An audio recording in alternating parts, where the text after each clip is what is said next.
बुद्धस्य ब्रह्मिन्द्रदेविन्द्र नरीन्द्रराजं बुद्धिं सुबोधिं करुणगुणाढ्यं पय्यापदीये प्रज्वलितो ज्वलन्तीं वन्दामि बुद्धं भवपारतिन्नं बुद्धचित्तोपसदीना भिक्खुसङ्घे सयोनरो कप्पानि शतसहस्राणि दुर्गतिं सो न गच्छति एतेन सस्सवाज्येन होतु ते जयमङ्गलं ते।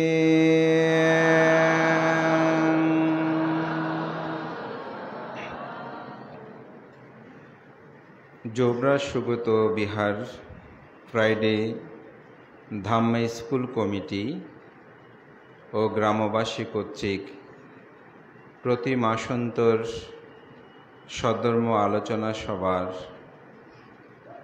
আজকের এই সভার পরমারাধ্য মাননীয় সভাপতি जोबरा सुगत बिहारेर सुযোগ্য বিহারাধ্যক্ষ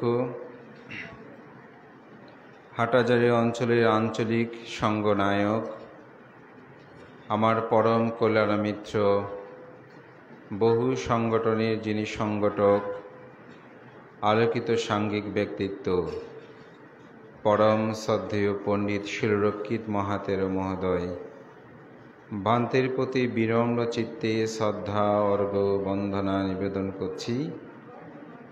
ধাম্মা স্কুলের সকল ছাত্রছাত্রী অভিভাবক এবং গ্রামবাসী আপনাদের সকলের প্রতি মৈত্রী চিত্তে পুণ্যদান এবং শুভ শ্রাবণী পূর্ণিমার মৈত্রময় শুভেচ্ছা ও আশীর্বাদ জ্ঞাপন করছি।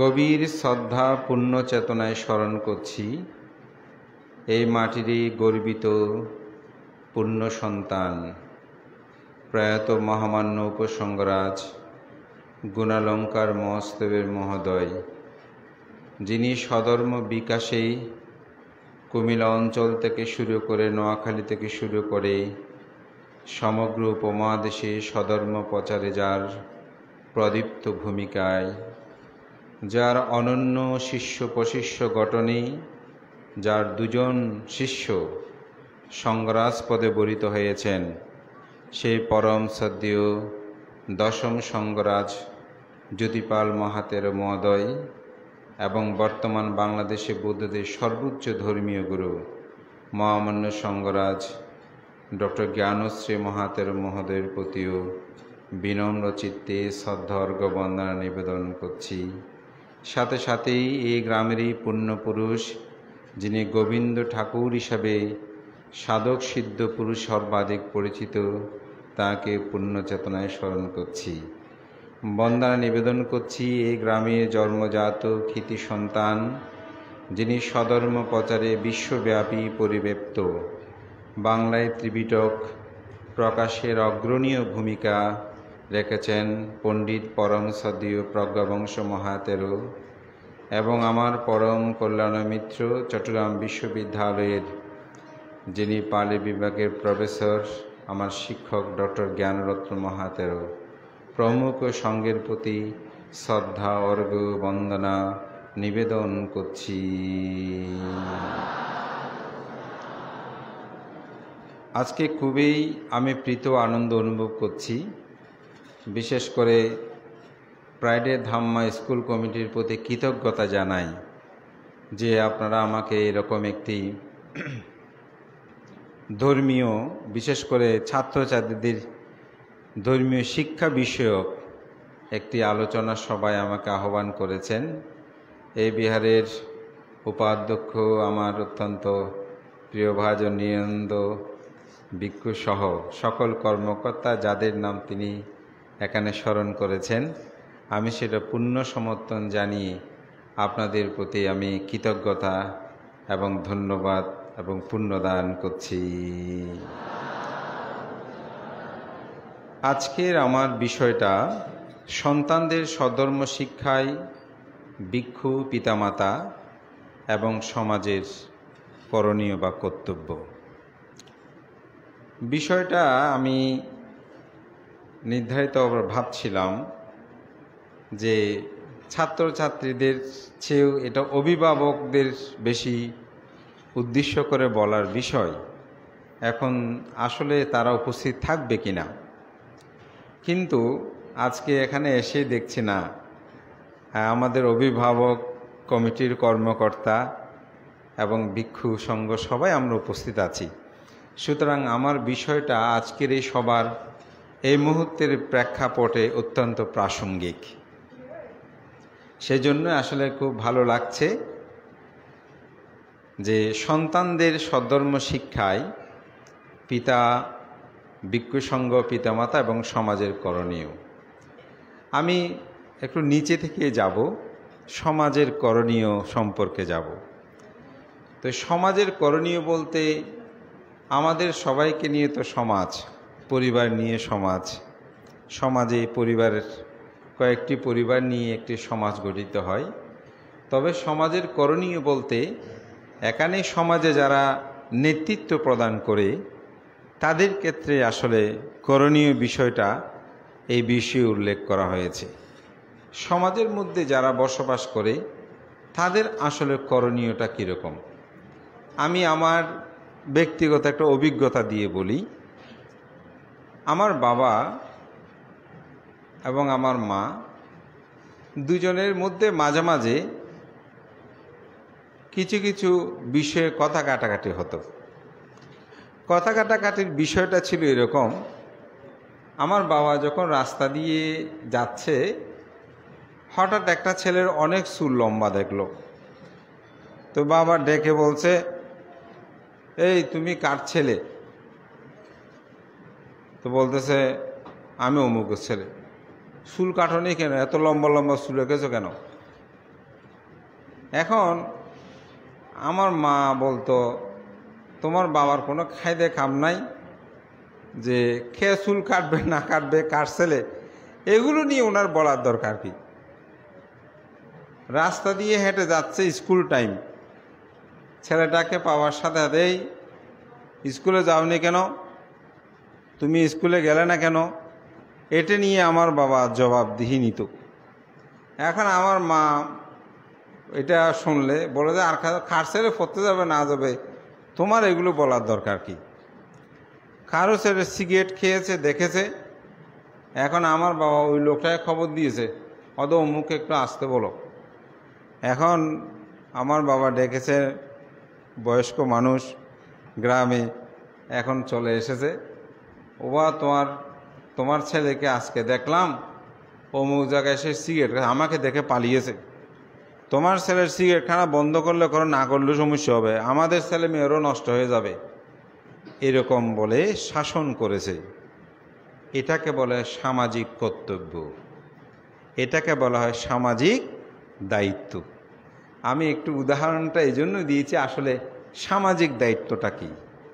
একটি সমাজকে পরিবর্তন করতে হলে এই সমাজের যেসব মানুষগুলো সমাজের নেতৃত্ব প্রদান করে সেই মানুষদের উচিত এরকমভাবে কাজগুলো সুসম্পন্ন করা, যার ছেলে হোক না কেন যেন এরকম শাসন করে। আবার এই শাসনটা মেনে নেওয়ার মানসিকতাও আমাদের অভিভাবকদের মধ্যে থাকতে হবে। তো এই জন্য নেতৃত্বের কিছু গুণ আছে, সে নেতৃত্ব গুণের কি, তার মধ্যে 8টি গুণের কথা আমরা প্রায় গ্রন্থে পাই। তার মধ্যে একটা হচ্ছে পারদর্শিতা, যে কোনো বিষয়ে তার মধ্যে যোগ্যতা সম্পূর্ণতা এটা থাকতে হবে। যেহেতু আজকে এই বিষয় নয়, আমি জাস্ট একটু নামটা উল্লেখ করে যাব যারা সমাজের নেতৃত্ব প্রদান করে তাদের ক্ষেত্রে। ব্যক্তিত্ব, তাদের মধ্যে একটা ব্যক্তিত্বতা থাকতে হবে, যেমন তেমনভাবে হলে হবে না, যেটে সেটে হাসি ঠাট্টা এ ধরনের করলে হবে না। তার কথাবার্তার মধ্যে মার্জিতবোধটা, যেটাকে আমরা একটা মানুষ বলি এই মানুষটার খুব ব্যক্তিত্ব আছে, এই মহিলার খুব ব্যক্তিত্ব সম্পন্ন, তিনি আজে বাজে যেমন তেমন কথাবার্তা বলে না, এই ধরনের একটা ব্যক্তিত্ব সম্পূর্ণতা থাকতে হবে। উদারতা, সেই সামাজিক মানুষটাকে উদার হতে হবে, কৃপণ হলে হবে না। সমাজের বিভিন্ন ক্ষেত্রে আপদে বিপদে মানুষ যখন পড়েছে তখন তাকে সাহায্য করা। আমরা এগুলো আগেকার সময়ে দেখেছি, যখন দুর্ভিক্ষ হয়েছে গ্রামের যারা সামাজিক দায়িত্ব সম্পন্ন মানুষ গোলার ধানগুলো তারা বের করে দিয়েছে, আপদ বিপদে এগিয়ে গিয়েছে। কোনো মেয়ের বিয়ে হচ্ছে সেখানে তিনি আগে টাকা পয়সা দিয়ে সেগুলো ম্যানেজ করেছে, গ্রামের ইজ্জত সম্মান রক্ষা করেছে, উদারতা দেখিয়েছে। এই ধরনের উদারতা সম্পূর্ণ একজন সামাজিক ব্যক্তিত্বের সেটা থাকতে হবে। কঠোরতা, কোমলতা, সে সামাজিক ব্যক্তিত্ব সম্পূর্ণ মানুষের সমাজে কঠোরতা থাকতে হবে, অর্থাৎ অন্যায়ের বিরুদ্ধে তার কঠোরতা থাকতে হবে। আবার ভালোবাসায় মানুষের দুঃখের সময় কোমলতা থাকতে হবে। এইগুলো হচ্ছে একজন সামাজিক ব্যক্তিত্বের তার অবশ্যই গুণধর্মতা। তার মধ্যে ন্যায়নিষ্ঠা, নিরপেক্ষতা। অবশ্যই সমাজে আপনি যেমন কথা বলতে যাবেন সেখানে কিন্তু নিরপেক্ষতা থাকতে হবে, ন্যায় নীতি থাকতে হবে। যদি ন্যায় নীতি না থাকে আপনারা কখনোই আসলে একটি সমাজ সঠিক থাকবে না, একটি দেশ থাকবে না। এই জন্য একটি কথা আছে, নো জাস্টিস নো পিচ। যদি ন্যায় বিচার না থাকে সেখানে কোনো শান্তি থাকবে না। সুতরাং এই ন্যায় বিচার এবং নিরপেক্ষতা, এই বিষয়গুলো কিন্তু একজন নেতৃত্বের মধ্যে থাকতে হবে। আরেকটা হচ্ছে উপস্থিত বুদ্ধি, আমরা যেটাকে প্রতিৎপন্নমতি। একটি সমাজে অনেক সময় সমস্যা হলে আমরা দেখেছি যারা নেতৃত্বশীল মানুষ তাদের কিছু দূরদর্শী বন্ধু চিন্তা চেতনা একটি সমাজকে রক্ষা করে। এরকম আমরা অনেক সামাজিক নেতৃত্ব মানুষকে দেখেছি, একটি গ্রামকে কিভাবে রক্ষা করেছে। একটি গ্রামে হঠাৎ ডাকাত এসেছে, গণপিটানিতে ডাকাত মারা গেল, অন্য সম্প্রদায় এসে আক্রমণ করছে, কি করবে সেই মুহূর্তে? তখন নেতৃত্ব যারা দিয়েছেন তারা বলছে না, ওদের সাথে আমরা আটিয়ে রাখবো না, আমরা অন্যভাবে করতে হবে। তারা আক্রমণ করার প্রস্তুতি নেওয়ার আগেই 4-5 জন মানুষ তাদের কাছে ছুটে গেছে তাদের পাড়ায়। এখন ওরা ভাবছে যাদেরকে মারবো তারা তো আমাদের কাছে চলে এসেছে, তো 4-5 জন মানুষ তার আক্রমণ করতে যায়নি, স্বাভাবিক কোনো একটা বিষয় বলতে গিয়েছে। তখন সেখানে গেলে কী জন্য আসো তোমরা, আমাদের তো এরকম একজন মানুষ। তখন সেখানে বুঝিয়ে টুজিয়ে যখন বলল, দেখে তারা আক্রমণ। এটা হচ্ছে দূরদর্শী সম্ভব একটি সমাজ জাতিকে রক্ষা করতে। যেমন আজকে আপনারা আমাদের নতুন প্রজন্মদেরকে রক্ষা করার জন্য এই যে ধর্ম শিক্ষা এগুলো চালু করেছেন, এটা হচ্ছে একটা দূরদর্শী তার চিন্তা চেতনা কিন্তু এখানে রয়েছে। এবং একটি সমাজকে রক্ষা করতে হলে কীরকম করতে হবে, এই ধরনের বুদ্ধি দূরদর্শী এগুলো থাকতে হবে। এবং সর্বশেষ হচ্ছে দায়িত্ববোধ। আমার কিছু সামাজিক দায়িত্ব আছে, আমার কিছু সামাজিক কর্তব্য আছে। আমি ইতিমধ্যে 2-1 বার আমার দেশনায় সে কথাটা বলেছি। আমি একটা উদাহরণ দিয়ে বলি। আপনারা শুনেছেন অখিল ভারত এর সঙ্গনায়ক ভাগ্যেশ্বর পরম শ্রদ্ধেয় আনন্দমিত্র মহস্তবীর মহোদয়ের নাম আপনারা অনেকেই শুনেছেন। শ্রদ্ধেয় ভান্তের কাছে একজন কালেক্টর, তৎকালীন সময়ে সম্ভবত অনেক উচ্চপদস্থ কর্মকর্তা, তিনি এসেছেন, ভান্তেকে বন্দনা করলেন। তো ভান্তে বলছে, কালেক্টর সাহেব আপনাকে দেখি না কেন বিহারে, খুব কম আসেন। বলে যে ভান্তে কেন আসবো, আপনি তো শিক্ষিত মানুষদেরকে মূর্খ রাখেন, সেজন্য আসি না। তখন ভান্তে বললেন যে কালেক্টর সাহেব, যে মানুষ সমাজের উপর, জাতির উপর, দেশের উপর নির্ভরশীল হয়ে শিক্ষা দীক্ষা অর্জন করে, অনেক বড় চাকরি করে অথবা ব্যবসা করে, বাণিজ্য করে, ওকালতি করে, নিজের স্ত্রী পুত্র ছাড়া পিতামাতার কর্তব্য, ভাই বোনের কর্তব্য, সমাজের কর্তব্য, জাতির কর্তব্য, ধর্মের কর্তব্য, দেশের কর্তব্য প্রতিপালন করে না, শুধু স্ত্রী পুত্রের ভরণ পোষণ, নিজের ভরণ পোষণ ছাড়া আর কোনো কিছু বুঝে না, আমি তাকে শিক্ষিত মূর্খ বলি। আপনি যদি সেই দলে থাকেন আপনাকেও বলবো আমি শিক্ষিত মূর্খ।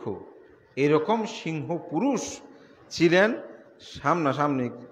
আমি শুনেছি তৎকালীন কালেক্টর মানে অনেক বড় একজন কর্মকর্তা, কিন্তু অফিসার। তাহলে চিন্তা করে দেখেন, এই দায়িত্ববোধ, সমাজের প্রতি আমাদের কিছু দায়িত্ববোধ আছে। তো আজকে Jograj Sugata Bihar Friday Dhamma school committee এবং গ্রামবাসীর আমি বলব সামাজিক দায়িত্ববোধ থেকে তারা চিন্তা করেছেন, ধর্মকে যদি রক্ষা করতে হয় আমাদেরকে অবশ্যই আগামী প্রজন্মকে ধর্ম শিক্ষাটা প্রদান করতে হবে। তাই আপনারা আপনাদের দায়িত্ববোধের যথার্থতার পরিচয় প্রদান করেছেন। তাই আমি আমার ব্যক্তিগত পক্ষ থেকে আপনাদের কমিটির সকলকে আপনাদের দায়িত্ববোধ যথার্থ প্রতিপালনের উদ্যোগ গ্রহণ করায় আশীর্বাদ এবং পুণ্যদান করছি।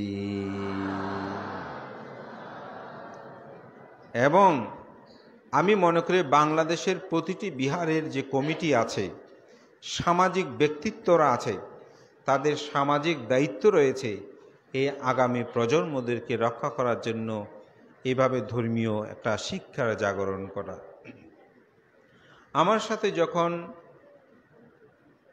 নিরোধানন্দের কথা হয়েছিল এই বিষয়ে, আমিও তাকে পরামর্শ দিয়ে বলেছিলাম, নিরোধানন্দ যখন কোনো আয়োজন করবে ওখানে কোনো ধরনের এই ক্রেজ, ব্যানার, অমুক সমুক এগুলো কোনো কিছু দরকার নাই, শুধু ধর্ম দেশনার আয়োজনটা করো। আর সর্বোচ্চ যদি প্রয়োজন হয়, বাড়িতে অনেক ফুল থাকে, ওখান থেকে ফুল নিয়ে এসে প্লেটে করে বাঁধতে একটু পূজা করো, ওইটাও একটা শিক্ষা। কিন্তু টাকা বুঝে এত খরচ করলাম, অনেক আয়োজন করলাম, কিন্তু ওই আয়োজনটা দীর্ঘদিন হয় না। ওগুলো একদিনের অনুষ্ঠানের জন্য ঠিক আছে, হঠাৎ একবার করলাম, কিন্তু যখন দীর্ঘদিনের একটা পরিকল্পনা থাকবে তখন এটা যত সম্ভব সাদাসিধেভাবে করতে পারলে খুব ভালো হয়। তা আমার খুব ভালো লাগছে, এভাবে করলে এটা স্বাভাবিক। আর নয়তো অমুক বক্তব্য ওকে দেয় নাই, এই দেয় নাই, আসল কাজটা আর হবে না। তো সুতরাং আমি মনে করি আজকে সেই সামাজিক দায়িত্ব যথার্থ। ভিক্ষুর দায়িত্ব, একজন ভিক্ষুর দায়িত্ব যদি বলতে যাই, আসলে আমাদের আত্মসমালোচনা একটু করতে হবে। আমার ভিক্ষু জীবনের প্রায় 6 বছর পরে আমি ধর্ম শিক্ষাটা চালু করি আমার বিহারে। 2007 সালে থেকে এখনও চলমান, আজকেও আমার বিহারে এখন ধর্ম শিক্ষা চলছে। এটা আমি প্রেরণা লাভ করেছি এই গ্রামেরই একজন বিখ্যাত বৌদ্ধ ভিক্ষুর একটা বই থেকে। তিনি একদিন ফাঙে যাচ্ছেন, ফাঙে যাওয়ার পথে এক মত্তকে সেখানে একজন মৌলবী তিনি পাঠদান করছেন ছাত্রদের। তিনি তার লিখিত সে বুদ্ধিপ্রক্রিয় শিক্ষা গ্রন্থ, সম্ভবত বইটার নাম, তিনি বলছেন, হঠাৎ আমি ভাবছি আমি অভাগা, ফাঙের জন্য আমি দৌড়ছি এক জায়গা থেকে আরেক জায়গায় ফাং খাওয়ার জন্য। কিন্তু এই ভিক্ষুটা, এই মৌলবী, তিনি তার প্রজন্মকে শিক্ষাটা দিচ্ছেন, আমি কি করছি আর তিনি কি করছেন। এই প্রশ্ন তার হৃদয়ে জাগ্রত হয়েছিল, যার কারণে তিনি বুদ্ধিপ্রিয় শিক্ষা গ্রন্থটি, আমাকেও এই কথাটা খুব ভাবিত করেছে। আসলে তো ঠিক, আমি একজন ভিক্ষু, আমার কি কর্তব্য। আমি যে বিহারের অধ্যক্ষ, যে বিহারে থাকে সে বিহারে আমাকে অধ্যক্ষ বলে, অথচ ঢাল নাই, তলোয়ার নাই, হৃদিরাম সর্দারের মতো। আমার ওখানে কোনো শিক্ষা প্রতিষ্ঠান নাই, আমি অথচ নিজেকে লিখতেছি আমি অধ্যক্ষ, আমার কিছু কর্তব্য আছে। তখন আমি উদ্যোগ গ্রহণ করলাম। এই উদ্যোগ গ্রহণ করতে গিয়ে প্রথমে হোঁচট খেলাম। আসলে নতুন কোনো কিছু একটা করতে গেলে অনেক বাধা বিপত্তি আসে, যাক আমি ওই বিষয়ে বলতে চাই না। পরবর্তীতে যারাই এইসব বিষয় নিয়ে আলোচনা সমালোচনা করলো, তারাই এটা নিয়ে আবার সুনাম সুযশ সুখ্যাতি করতে শুরু করলো। এবং অত্যন্ত আনন্দের বিষয়, আমাদের চাঁদগাঁওতে এখন প্রত্যেকটা বিহারে ধর্মশিক্ষা চালু রয়েছে। আমরা শনিবারে করি, আগে বৃহস্পতিবারে করতাম, আর একটা বিহার আছে, ওখানে শুক্রবারে করে। আমি যখনই কোনো মা বাবাকে দেখা পাই বলি আপনার ছেলে ধর্ম শিক্ষা ক্লাসে যায়, তখন এরকম বলি। যাক, এগুলো যখন পিতা মাতার কর্তব্য, সেখানে আমি এই বিষয়গুলো নিয়ে আলোচনা করব। আগে আমি বলবো একজন ভিক্ষুর কর্তব্য। তিনি যেমন শিক্ষক, তার ছাত্রদেরকে বিহারমুখী করার জন্য তার কিছু করণীয় কর্তব্য আছে। কি করণীয় কর্তব্য? সে যেন ছোটদের সাথে প্রথমে কথা বলে। আমরা অনেক সময় দেখি ছোটরা যখন বন্দনা করে বড়দের সাথে কথা বলি বেশি, কিন্তু উচিত ছোটদের সাথে কথা বলো। তুমি কেমন আছো, তোমার নাম কি, তুমি কোথায় থাকো, তার সাথে একটু কথা বলা। আর নাই তো এই ভিন্ন পোশাকে এরকম একটা মানুষকে প্রথমে দেখতেও অনেকে ভয় লেগে যায়। সুতরাং তার সাথে খুব আন্তরিকভাবে আপনি কথা বলতে পারেন, এবং শত ফাং থাকুক, যত কিছু থাকুক, যে দিনটাতে ধর্ম শিক্ষাটা তিনি প্রদান করবেন সেদিন যেন অবশ্যই অবশ্যই উপস্থিত থাকার জন্য সর্বোত্তম একজন ভিক্ষুর প্রচেষ্টা থাকে। আমি আজকে প্রথমে যখন বলতে সকাল আমি বললাম আমার ওখানে ধর্ম শিক্ষা, এখন পারবো না, পরে করে চিন্তা করছি না, নিরদানন্দকে গত মাসেও চেঞ্জ করলাম না, ঠিক আছে এটাও তো ধর্ম শিক্ষা, ঠিক আছে পরে আবার আমি জানলাম ঠিক আছে আমি আজকে আসব। অর্থাৎ অত্যন্ত গুরুত্ব সহকারে তাদেরকে পড়ানোর জন্য একজন ভিক্ষুর দায়িত্ববোধটা জাগ্রত হতে হবে। অনেক সময় দেখা যায় আস্তে আস্তে সংখ্যা কমে গেছে, একজন থাকুক, একজনকে হলেও আমি বন্দনা শিক্ষাটা প্রদান করব। এটা যখন করা হবে তখন দেখবেন এটা দিন দিন প্রবৃদ্ধি হবে। আমার ধর্ম ক্লাসে প্রথম শুরু করেছে মাত্র 25 জন রেজিস্ট্রেট করেছিল, অর্থাৎ ভক্তি ফর্মটা পূর্ণ করেছিল। শুরুর দিন সম্ভবত 35 জন পেয়েছিলাম। এখন বর্তমানে আমার ওখানে স্টুডেন্টের সংখ্যা 230 জন। নিয়মিত উপস্থিত হয় 180, 190, 200 জন এরকম উপস্থিত হয়। মাঝে মধ্যে অনেক কারণে কমে গেছে, আবার এটা আস্তে আস্তে বৃদ্ধি হয়ে যায়।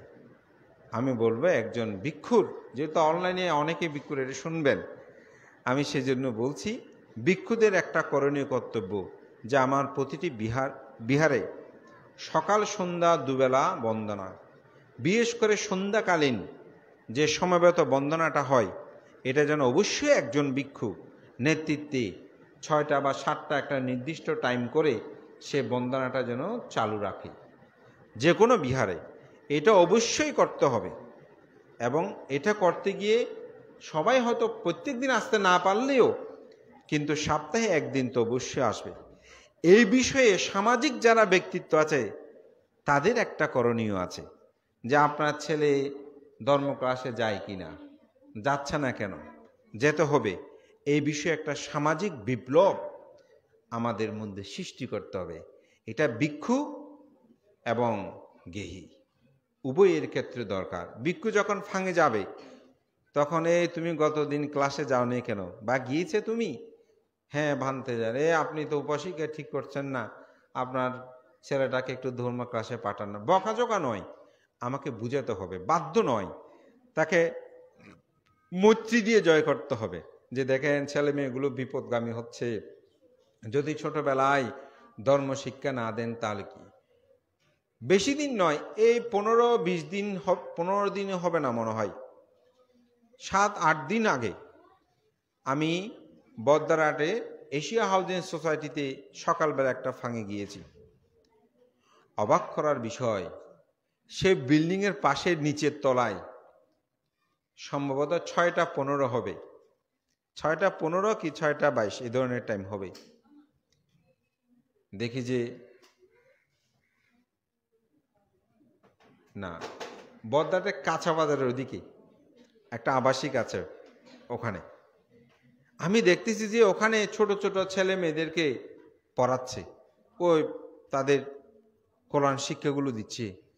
আমাকে তো আগু বাড়িতে নিতে এসেছেন, উনি উপর উঠে যাচ্ছেন, আমি একটু থামলাম নিচের তলায়, থামিয়ে দেখছি কি করছে। আহা, এই 6টা 15-20-এর দিকে শহরের মতন একটা পরিবেশীয় ধর্মকে তারা এভাবে রেখেছে, অথচ আমরা আমাদের ছেলে মেয়েদের জন্য আমাদের পিতামাতারা কি করছি।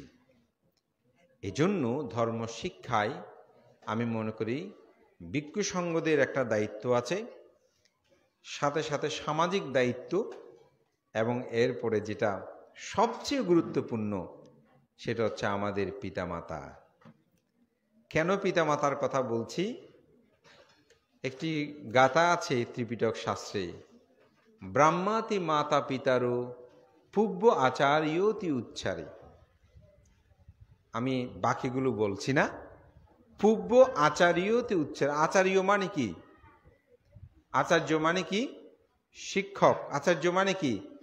শিক্ষক। আচার্য মানে কি? শিক্ষক। আমাদের সবচেয়ে আদি শিক্ষককে ব্রাহ্মাতি মা পূর্ব আচার্যতে উচ্চারে, পূর্ব আচার্য, আচার্য মানে পূর্বে শিক্ষক হচ্ছে আমাদের পিতা মাতা। আমাদের পিতা মাতা হচ্ছে কিন্তু পূর্ব আচার্য। আমাদের মধ্যে অনেকেই দেখবেন আমরা যে বন্দনা করি এগুলো প্রায় আমাদের পিতা মাতা থেকে কিন্তু শিক্ষা। তো পিতা মাতা যদি সকাল সন্ধ্যা দুবেলা বন্দনা করে না, ছেলে মেয়ে কোথায় থেকে শিখবে? আমি একটা উদাহরণ বলি। আমার ওখানে আমি যখন জিজ্ঞাসা করি, এই তোমরা কে কে বন্দনা করো, 2 বেলা বন্দনা করো, একটু হাত তোলো। হ্যাঁ, অনেকে করেছে, খুব ভালো। আচ্ছা, 1 বেলা কে কে বন্দনা করো, একটু হাত তোলো। 2 বেলা কত? 1 বেলা হলো, খুব ভালো। তো এখন আমার ওখানে একটা ছেলে উঠেছে, আমি, তুমি আর কে কে একেবারে বন্দনা করো না? তখনও কিন্তু আমার ওখানে হাত উঠেছে, কারণ ওদেরকে আমি একটা শিক্ষা দিয়েছি, সেটা হচ্ছে সত্য বলবে, মিথ্যা বললে 2টা পাপ হয়। বন্দনা না করেও বন্দনা করেছি বলাতে 2টা হয়ে গেছে, সুতরাং করিনি কোনো সমস্যা নাই। তো একজনে হাত তুলল, ও তুমি বন্দনা করো না? বানতে করি না। কেন? বলে যে, ভান্তে আপনি তো বন্দনা করতে বলেছেন, তা আমি প্রায় সময় বন্দনা করতে যাই, মাকে বলি মা বন্দনা করো, মাও করে না। বাবাকে বলি, বাবা তো তোর লোক জীবন তো বন্দনা তুই কর, আমি যাব না, আমি করব না। বোঝে বান্ধব, সেজন্য আমারও আর করতে ইচ্ছে করে না, আমি আর করি না। তাহলে 7-8 বছরের আদু আদু কথা বলে, হ্যাঁ 6-7 বছরের, তার কতটা আপনি দেখেন, চিন্তা করেন। তো আমি বলেছি যে ওই মা বাবা সহ একসাথে সবাই বন্দনা করবে, তো এখন সে তো একসাথে পায় না, হ্যাঁ সে বন্দনা করবে কোথায় থেকে? সুতরাং সেই কিভাবে আমরা সামনে অগ্রসর হব? তো এখন কথা হচ্ছে, প্রথমত মা বাবা আপনারা কিন্তু একাডেমি শিক্ষার ক্ষেত্রে সবাই অগ্রসর, এটা বলতে হয় না। কেন? অর্থ আসবে, টাকা পয়সা আসবে, আমার ছেলে ডাক্তার ইঞ্জিনিয়ার হবে, আর ধর্ম ওখানে করতে গিয়ে কি হবে? অর্থাৎ আপনারা অন্ধের মতন চিন্তা করেন। আপনি যদি ধর্ম শিক্ষা না দেন, সেই ছেলেকে ডাক্তার ইঞ্জিনিয়ার প্রফেসর মাস্টার যত কিছু করেন, সব না তবে বেশিরভাগ ক্ষেত্রে আপনারা বঞ্চিত হবেন পিতামাতার প্রতি সন্তানের যে কর্তব্য সেগুলো থেকে। বানতে কেন? আমি চট্টগ্রামের মধ্যে যেসব জায়গায় এখন বৃদ্ধ আশ্রম হয়েছে, আপনারা যারা মা বাবা, আপনাদের প্রতি আমার একটা আহ্বান থাকবে, এই বৃদ্ধ আশ্রমগুলোতে একটু যাবেন, গিয়ে 2-3 ঘন্টা থাকবেন, তাদের জন্য কিছু খাবার দাবার নিয়ে যাবেন, নিয়ে গিয়ে সেগুলো আস্তে আস্তে পরিবেশন করবেন। পরিবেশন করে তাদের সাথে একটু সখ্যতা গড়ে তুলবেন। তারপর জিজ্ঞাসা করবেন, আপনার বাড়ি কোথায়, আপনার নাম কি, আপনার ছেলে মেয়ে কি। দেখবেন তাদের প্রায় জনের ছেলে মেয়ে প্রতিষ্ঠিত, প্রায় জনের ছেলে মেয়ে সামাজিক যে প্রতিষ্ঠার কথা বলি এই ধরনের তারা প্রতিষ্ঠিত। কেন? তাদেরকে প্রাতিষ্ঠানিক শিক্ষা দিয়েছে, ধর্ম শিক্ষাটা দেয়নি। মা বাবা আপনারা বঞ্চিত হবেন। ধর্মটা কেন প্রয়োজন আমি তার দুই একটা উদাহরণ বলি। কিছুদিন আগে আমাদের একজন বৌদ্ধ সন্তান, সেই ভালো বিষয় নিয়ে পড়তে পারছে না বলে A+ পাওয়া, মেট্রিকেও A+ পেয়েছে, ইন্টারও A+ পেয়েছে, কলেজিয়েট স্কুলের একটা স্টুডেন্ট, সে আত্মহত্যা করল। কেন করেছে জানেন? কি জন্য করেছে? সে কি লেখাপড়া খারাপ? বলো, লেখাপড়া খারাপ? A+ পেয়েছে ছেলে, তো লেখাপড়া খারাপ হওয়ার কথা নয়। তাহলে এত ভালো লেখাপড়া জানা ছেলে সেই আত্মহত্যা করলো কেন? যদি সেই ধর্মজ্ঞান তার মধ্যে থাকতো, সে কোনোদিন আত্মহত্যা করতে পারত না। আমি একজন উপাসিকার কথা বলি। একদিন এক উপাসিকা তিনি বলছেন, ভান্তে, আমি পারিবারিক একটি সমস্যায় আমি আত্মহত্যা করার জন্য 2 বার দড়ি হাতে নিয়েছি। বলতে ভান্তে, এটা মিথ্যা না, 2 বার দড়ি হাতে আমি নিয়েছি, রশি আমি 2 বার হাতে নিয়েছি। কিন্তু আমি ভেবেছি আমার সন্তানের কি হবে, আমার স্বামীর কি হবে, আমার পরিবারের অপরাপদের কি হবে। বলতে তার চেয়েও আমি আরো বেশি চিন্তা করেছি যে আপনারা তো ধর্ম দেশনায় বলেন যে কোনো মানুষ যদি আত্মহত্যা করে তাহলে সে জন্মান্তরে সে আবার যে মনুষ্য জীবন লাভ করবে তার কোনো হিসাব নাই।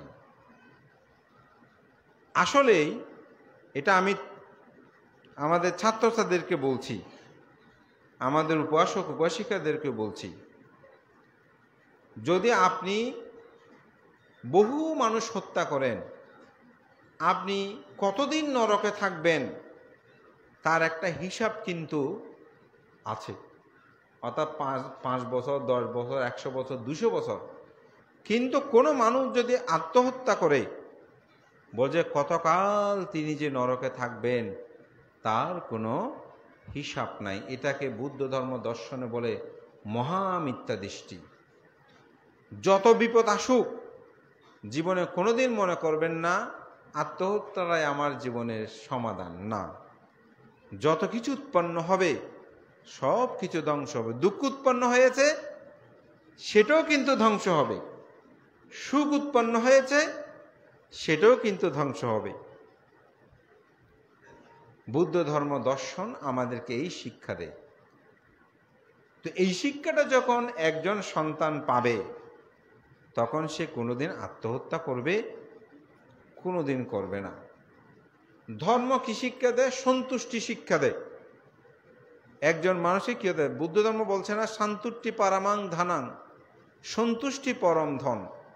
আপনার সন্তানকে যখন সন্তুষ্টি হবার শিক্ষা দেবেন তখন সে যা পাস করেছে, যেটা পেয়েছে সেটা খুশি মনে নেবে, তার মানসিক বিকার কিন্তু সেই হবে না।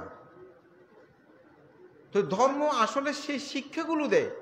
কিন্তু ঘটনাটা হচ্ছে ওখানে আমরা ধর্মটাকে এই বিহারে এসে বুদ্ধের উদ্দেশ্যে বড় বড় করে পুজো তোলা, অষ্টশী নিলে সবাই সমবেত হওয়া, রাত্রে না খাওয়া, হ্যাঁ, এটাকে আমরা ধর্ম হিসাবে নিয়ে বসে আছি। বান্তেদের বন্দনা করলে এটাকে ধর্ম হিসেবে নিয়ে বসে থাকার কারণে আমরা ধর্মের মূল জায়গায় যেতে পারছি না। এটা হচ্ছে মূল সমস্যা। কিন্তু আমরা যদি আসলে বুঝতে পারতাম যে ধর্মটা জীবনে প্রত্যক্ষভাবে প্রয়োজন, আমাদের মা বাবাদের সে শিক্ষার একটা অভাব। যেমন একটা ছেলের জন্য টিফিন দিয়েছেন আপনি, তো ছেলে বাসায় ফিরল স্কুল থেকে, মা জিজ্ঞাসা করছে, এই টিফিনটা খেয়েছো ঠিক মতো? মা খায়নি। রাস্তায় পাশে, স্কুলের পাশে একটা ছেলে হাত পেতে আছে আমার দিকে। আমি যখন স্কুল থেকে একটু বের হয়ে মাঠে বসে খাচ্ছিলাম, তখন আমার ইচ্ছে হলো ছেলেটাকে দিয়ে দিই। মা আমি কি করেছি, নিজে আর না খেয়ে ছেলেটাকে দিয়ে দিয়েছি। এই তুই না খেয়ে ওকে কেন দিয়েছিস? মায়ের শুরু করে দিল, আর এরকম দিবি না। আপনি তাকে কি করলেন? কিপন। এখন সেই ওই অপচয় মনে করেছে। তো আপনি যখন বয়বৃদ্ধ হবেন, তখন এই অপচয় শিক্ষা তো সেই ছোটবেলায় পেয়ে গেছে। সে ভাববে মা বাবা বুড়ো হয়ে গেছে, বৃদ্ধ এমনি মারা যাবে, এত টাকা পয়সা খরচ করার দরকার কি? তখন সে আপনার জন্য অর্থ খরচ করবে না। আমরা যে দান করতে বলি, আপনারা মনে করেন যে বান্ধারা পাওয়ার জন্য মনে হয় না, আপনাদের জন্য প্রয়োজন। কারণ আপনি যদি সন্তানকে কৃপণ করেন, সে একটা ভালো হসপিটালে আপনাকে নিয়ে যাবে না।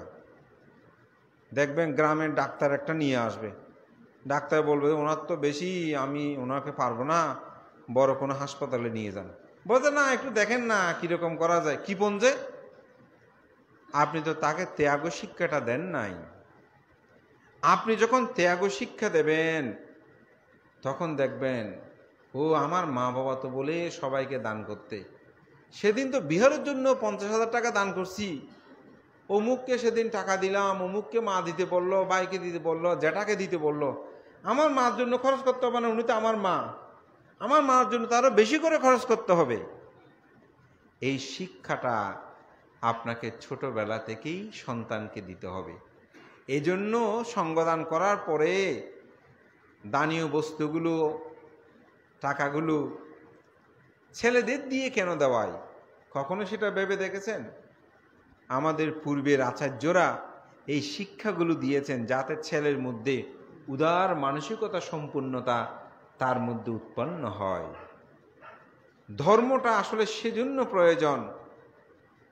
মায়ের প্রতি কিরকম কর্তব্য সম্পাদন করবে, ভাইয়ের প্রতি কিরকম কর্তব্য সম্পাদন করবে, গুরুর প্রতি কিরকম কর্তব্য সম্পাদন করবে, সেটা অনেক মা বাবা অভিযোগ করে, বানতে আমার ছেলের লক্ষ লক্ষ টাকা আছে, কিন্তু আমরা অসুস্থ হলে 5,000 টাকা পাঠাবে। বান্ধব 5,000 টাকায় আজকাল ডাক্তার দেখা যায়, অথচ লক্ষ লক্ষ টাকা আছে। আর কেউ বলতেছে, বানতে আমার ছেলের কথা বলিয়েন না, আমার ছেলে বানতে চট্টগ্রামে যত ডাক্তার আছে সব দেখালো, এখন বলতেছে যে থাইল্যান্ডে নয়তো ভারতে নিয়ে যেতে, যত টাকা লাগে ছেলে দেবে বলছে। বান্ধে টাকা পয়সা খরচ করতে একটুও দ্বিধাবোধ করছে না। আমি ওই ফ্যামিলিটা তো দীর্ঘদিনে আমার পরিচিত, দুই ফ্যামিলিকে দেখতেছি, হয় একজন যার ছেলে টাকা পয়সা দিতে 5,000 টাকা দিচ্ছে, 50,000 টাকা লাগবে যে, সেখানে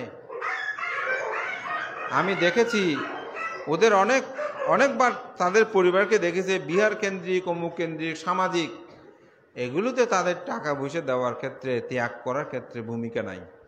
তো শিক্ষাটা তারা সেভাবেই পেয়েছে। ধর্মটা আসলে এই কারণেই প্রয়োজন হয় মানুষের জীবনে। যদি আপনি নিজে কৃপণ হন, সন্তানরা সেই কৃপণতা শিক্ষা লাভ করবে।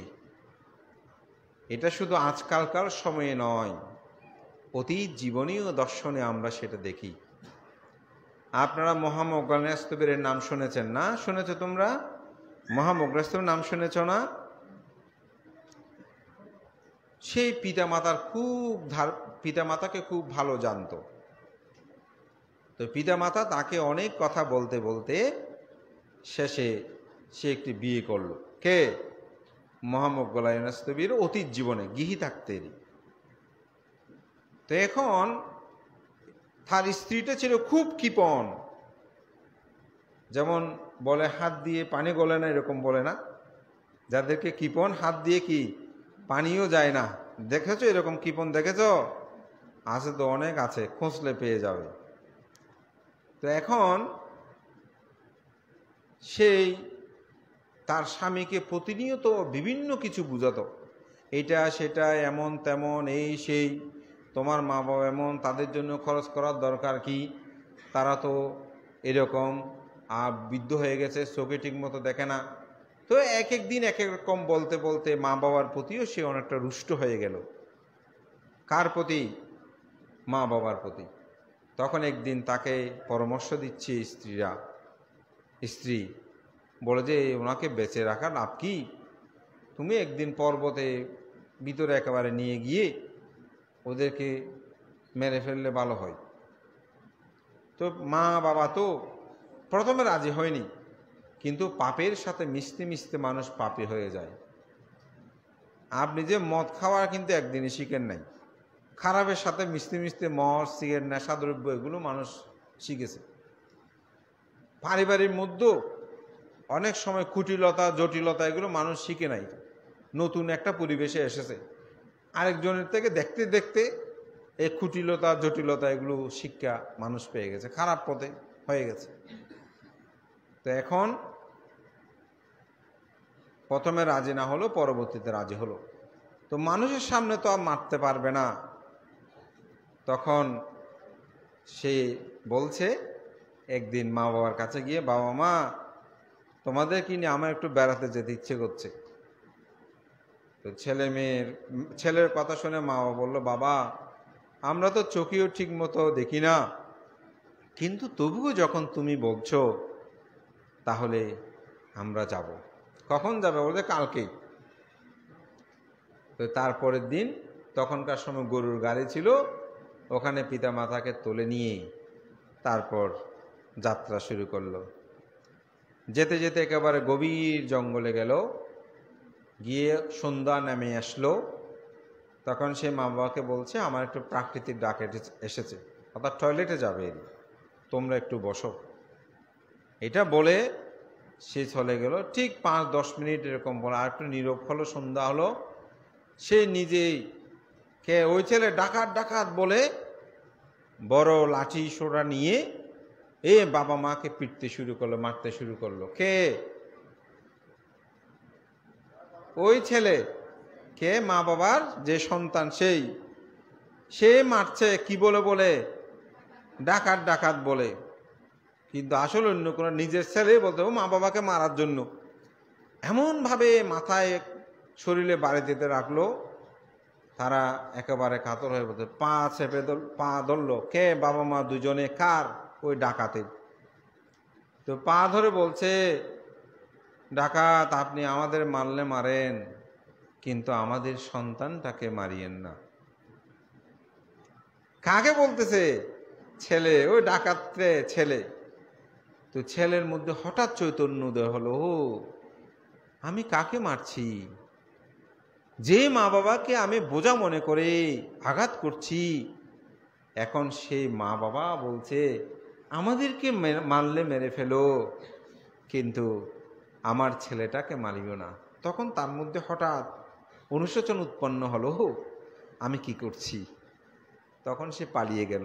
কিছুক্ষণ পরে আবার ছেলে সেজে আসলো, কিন্তু শরীর তো পুরো রক্তাক্ত।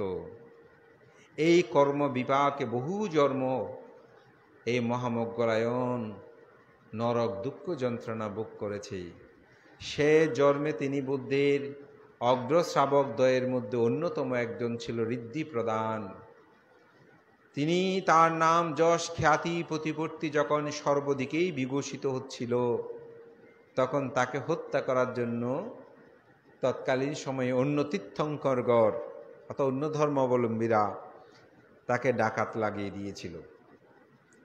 সে যে রুমের মধ্যে থাকত, একদিন গভীর নিশীথ রাত্রে সে রুমে এসে আক্রমণ করলো ডাকাতে। যেহেতু তিনি ঋদ্ধি সম্পন্ন, তাই দরজা ভেঙে যখন ডাকাতরা ঢুকেছে, তিনি ঋদ্ধি প্রভাবে সেখান থেকে চলে গেছে। রুমে ঢুকে দেখে কেউ নাই। তখন দ্বিতীয়বার আবার আক্রমণ করলো।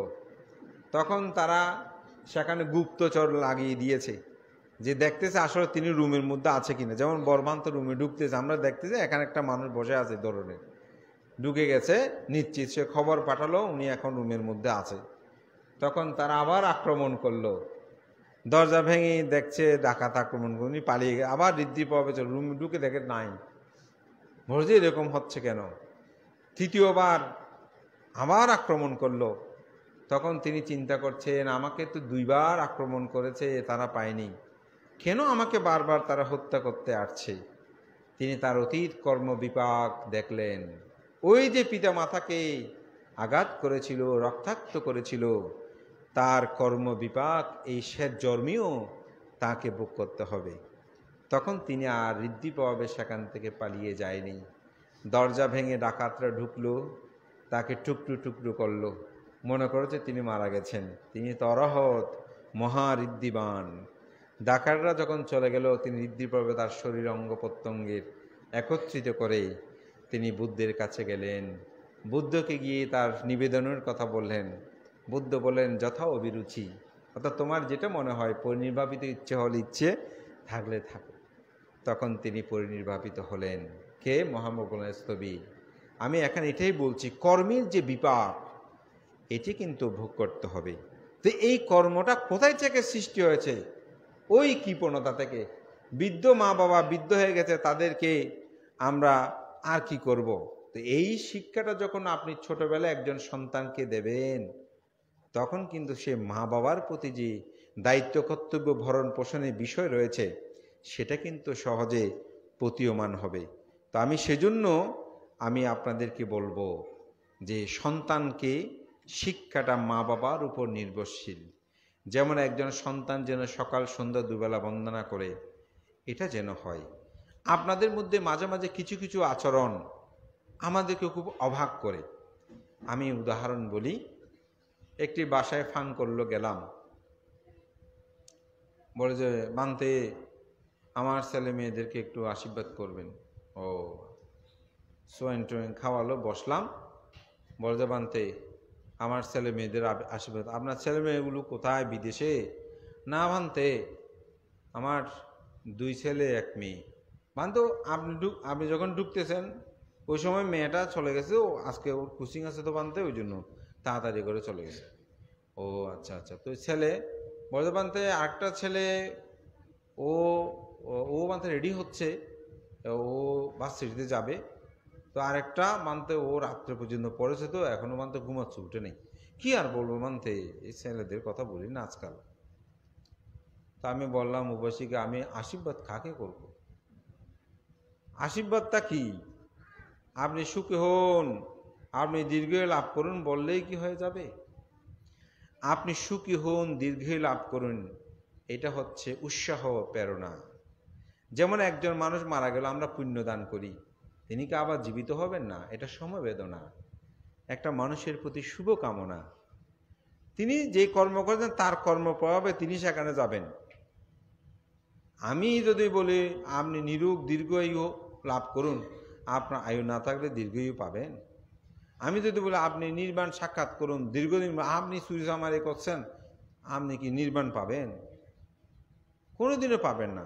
তবে আমি মানুষটার প্রতি শুভকামনা করছি, সহানুভূতি প্রকাশ করছি। আমার একজন জ্ঞাতি, আমার আত্মীয়, আমার মা, আমার বাবা, তারা মৃত্যুবরণ করেছেন, তাদের প্রতি আমার একটা কর্তব্য আছে, সেই জিনিসটা আমি নিবেদন করছি। কিন্তু কর্মটা তো সম্পূর্ণ নিজের উপর নির্ভরশীল। তো আমি আশীর্বাদ কোথায় করতাম? একজনে ঘুমাচ্ছে, আরেকজনে কলেজে যাওয়ার প্রস্তুতি নিচ্ছে। ওই মেয়েটা তো আমাকে দেখে একটু করে মাথা নিয়েই জুতা টোতা পরে দ্রুত চলে যাচ্ছে। কিভাবে আমার সামনে থেকে পালাবে সে চিন্তা। আশীর্বাদ আমি কিভাবে দেব? এভাবে কি সন্তানকে রক্ষা করা যাবে? একটি বাসায় হয়তো বছরে 2 বার নয়তো 3 বার ভিক্ষুফাং করে। আমরা কি সেই 2 বার বা 3 বার আমাদের সন্তানগণকে বান্তের সামনে বসিয়ে বান্তেদের একটু পরিবেশন করে তাদেরকে কি আমরা শিক্ষা দিতে পারি না? তাহলে আমরা কিভাবে এ রক্ষিত হবে?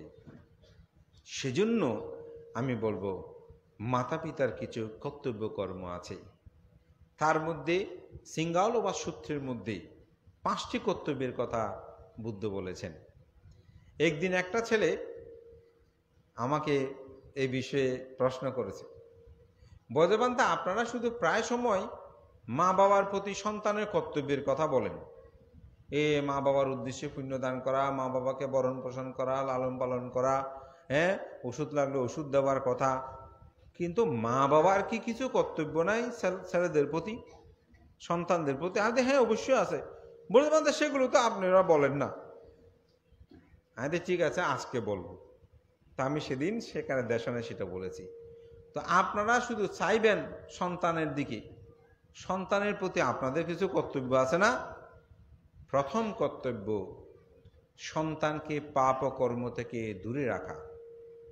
এটা হচ্ছে আপনার প্রথম কর্তব্য। অর্থাৎ সন্তান যেন পাপ কর্ম না করে, সেটার জন্য সেটা থেকে তাদেরকে দূরে রাখা। তো আপনি পাপ কোনটা পুণ্য কোনটা সে শিক্ষা যদি আপনি দিতে না পারেন, পাপ থেকে কিভাবে দূরে রাখবেন? সেই শিক্ষা দিতে হলে আপনাকে ধর্মীয় শিক্ষাটা প্রদান করতে হবে। সাধারণত আমি বলবো পঞ্চশীলটা যেন ভঙ্গ না করে। দেখেন, আপনি মিথ্যা বলবেন, সন্তানকে বলবেন সত্য বলতে হবে। আপনি মার্কেটে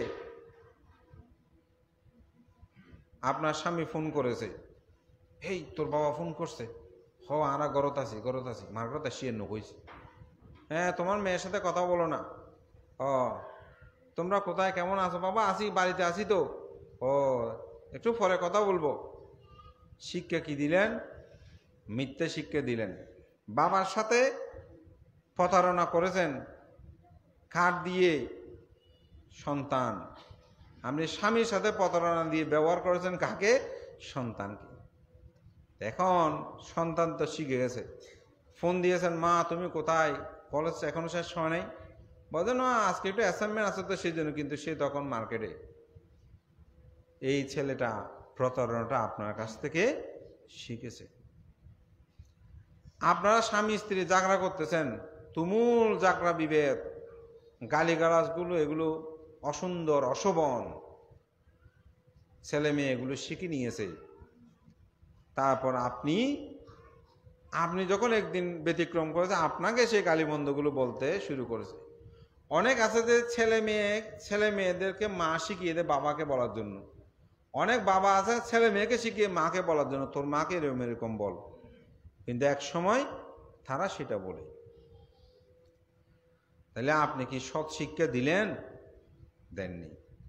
আপনি এরা নিজেরও কথাবার্তা বলতে, আমি অনেককে দেখেছি বলে যে বানতে আপনার উপাসক্ত এরকম, বানতে উপশিকে একটা প্রায় সময় জ্ঞান করে। এখন ছেলে মেয়ে এগুলো বড় হয়েছে, তারা শিখবে না, আমি সেজন্য চুপ করে থাকি। দেখেন শিক্ষাটা কেমন, পারিবারিক এই শিক্ষা। এই জন্য পাপ ও কর্ম থেকে দূরে থাকার জন্য নিজেদেরকেও সেরকম হতে হবে, ছেলে মেয়েদেরকেও সে শিক্ষা দিতে হবে। এগুলো ছিল। এখানে যারা বয়োজ্যেষ্ঠ আপনারা দেখবেন, কলম দুটো দেখলে মা বাবা জিজ্ঞাসা করে, তোর দুটো কেন কলম, হাতটা কোথা থেকে পেয়েছিস? এইটা তদন্ত করতে করতে অমুক থেকে কেন আনিস, অমুক থেকে আরেক মাইল, এইভাবে ছেলে মেয়েদেরকে শিক্ষা দিয়েছে। আপনার মেয়ে নতুন মোবাইল ব্যবহার করতেছে, মোবাইল তুই কোথা থেকে পেয়েছিস, খেয়ে দিয়েছে, তার কোনো অনুষ্ঠান। আমার একটা বন্ধু গিফট করেছে, তোর এমন কোন বন্ধু 12, 13, 14,000, 30,000 টাকা দিয়ে তোকে যে মোবাইল দিচ্ছি, খবর নাই। তা আপনি কিভাবে সেই সন্তানকে রক্ষা করবেন? এই সন্তান কিভাবে আপনার কথা শুনবে? কিভাবে তাকে পাপকর্ম থেকে দূরে রাখবেন? এই বিষয়গুলো আপনাকে ভাবতে হবে, এই বিষয়গুলো আপনাকে চিন্তা করতে হবে।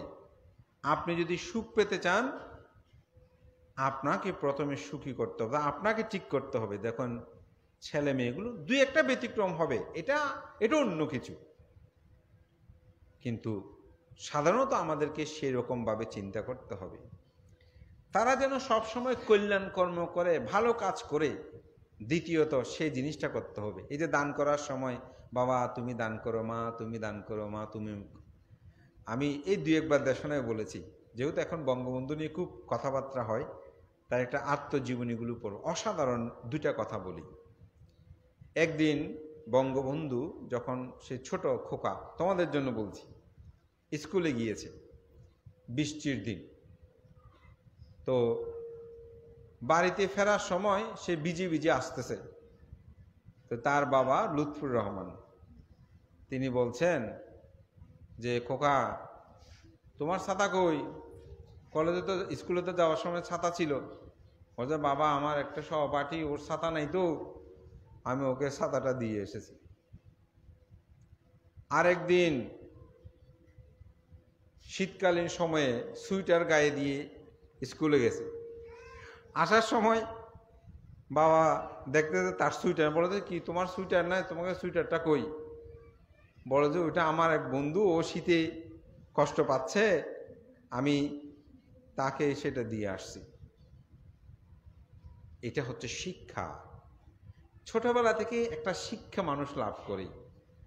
বেশান্তর জন্ম তো আপনারা কাহিনী অনেকে পড়েছেন জাতকে। তিনি জন্মগ্রহণ করার সাথে সাথে কে বেশান্তর জন্মে বলেছে মা আমাকে কিছু দাও, আমি দান দেব। আমরা তো অনেকে মনে করি রাজকুমার সিদ্ধার্থ জন্মগ্রহণ করার পরপরই তিনি কথা বলেছেন, আসলে এক জন্মে নয়, তিনি আরো 2 জন্মে কথা বলেছেন, মোট 3 জন্মে জন্মগ্রহণ করার সাথে সাথে তিনি কথা বলেছেন।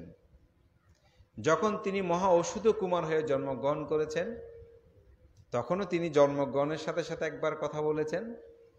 আবার যখন বেশান্তর হয়ে জন্মগ্রহণ করেছেন তখনও তিনি একবার কথা বলেছেন যে মা আমাকে কিছু দাও, আমি দান দেব। আরেক জন্ম আমি জ্যেষ্ঠ, আমি শ্রেষ্ঠ, আমি বুদ্ধ হব, শেষ জন্ম। এরকম 3 জন্মে তিনি জন্মগ্রহণের সাথে কথা বলেছেন। এখানে শিক্ষা, সৎ কাজ, কুশল কাজ, রাস্তা নির্মাণ হচ্ছে, মা যাও, বাবা যাও, কাজ করো। সমাজে কোনো ধর্মীয় কাজ হতে যাও, অমুকে একটু সাহায্য করো, অমুককে অমুক করো, তোমাকে তোমার অমুক অসুস্থ, ওনাকে একটু সেবা করো, অমুক ডাক্তারের কাছে যেতে পারছেন, যাও একটু গিয়ে সেবা করে আসো। এইভাবে তাকে উৎসাহিত করতে হবে। ওই যে একটু আগে বললাম টিফিন দিয়েছে না, ও আমার ছেলে তো 2 বেলা 3 বেলা খাচ্ছে, ও তো খেতেও পাচ্ছে না, দিয়েছে ভালো হয়েছে, একবেলা না খেলে কি হয়, বাবা দিয়েছ খুব ভালো, খুব ভালো, দিও, এভাবে কোনো কোনো সমস্যা হলে দিও। আপনাকে এরকম ভাবে শিক্ষাটা, কুশল কাজ, ভালো কাজ, এই শিক্ষাটা আপনাকে দিতে হবে। ভিক্ষু সংঘ দেখেছে একটু বন্দনা করো, এইভাবে করতে হয়, এই করো, এভাবে তাকে শিক্ষাটা দিতে হবে। এটা মা বাবার করণীয় কর্তব্য। মা বাবার বাকি করণীয় কর্তব্য উপযুক্ত বয়সে তাদেরকে বিদ্যা শিক্ষা প্রদান করা। কোনো কোনো মা বাবা আছে যে ছেলে মেয়েদেরকে বিদ্যা শিক্ষাদি দেওয়ার ক্ষেত্রে পিছুপা হয়। আমার তো জায়গা সম্পদ আছে, অর্থবিত্ত আছে, অসুবিধা কি, আমার ছেলে বসে বসে খেলেও হয়ে যায়, আমার যে যতগুলো জায়গা জমিন আছে এগুলো দিয়ে আমার ছেলে চলে যাবে, এত লেখাপড়ার অমুক সমুক দরকার কি, এরকম বলে অনেক সময় ছেলে মেয়েদের জীবনকে মা বাবারও অনেক সময় ধ্বংস করে। আমরা এরকম অনেক উদাহরণ আছে সমাজে। বিশেষ করে এখন অনেকটা পরিবর্তন হয়েছে, আগে এগুলো বেশি ছিল, আমি চৌধুরী, আমি তালুকদার, আমার অমুক, আমার সমুক, আমার ছেলে কি এরকম, এই বিষয়গুলো মানুষের মধ্যে ছিল, শেষ হয়ে গেছে, ধ্বংস হয়ে গেছে এরকম করতে করতে। এই জন্য উপযুক্ত যখন বয়স হবে তাদেরকে শিক্ষা দেওয়া। আমাদের অনেক মা বাবা, আমার ছেলে এটা পারবে না, অমুক পারবে না, কিছু কিছু ছেলে মেয়ে তো একদম বরবাদ, মেট্রিক ইন্টার পাস করেছে, একটু বাজার করতে পারে না কেন? তাকে আপনি মারা গেলে ছেলেটা চলতে পারে এরকম শিক্ষা দিতে হবে না? বেকুব করে রাখছে, শুধু লেখাপড়া লেখাপড়া, লেখাপড়া দিয়ে জীবন চলবে? লেখাপড়া দিয়ে জীবন, শিক্ষাটা তাকে দিতে হবে। জায়গা সম্পদ কি এগুলো পর্যন্ত চিনে না, মা বাবা মারা গেল, ছেলে সম্পদ আদি সব শেষ, এরকম অনেক উদাহরণ আছে।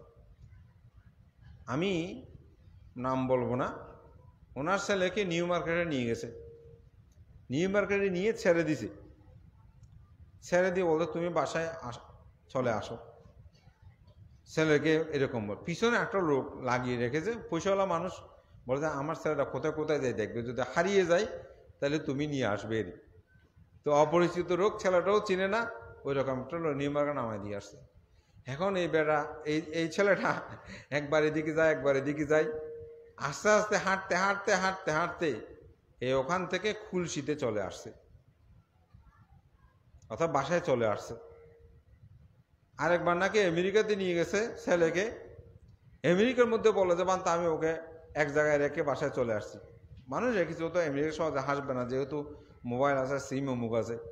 বলতে দেখি না আমার ছেলে ঘুরতে উঠতে চলে আসছে।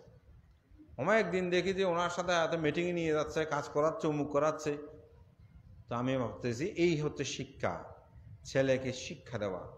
আমি ওমানে যখন গিয়েছিলাম, সালটা আমার ঠিক মনে পড়ছে না, ওখানকার তখন প্রধানমন্ত্রী বা দেশের ওখানে তো একনায়কতন্ত্র, সুলতান বিন কাবুস, এখন আমার ওনার নামটা মনে আছে, মারা গেছেন উনি।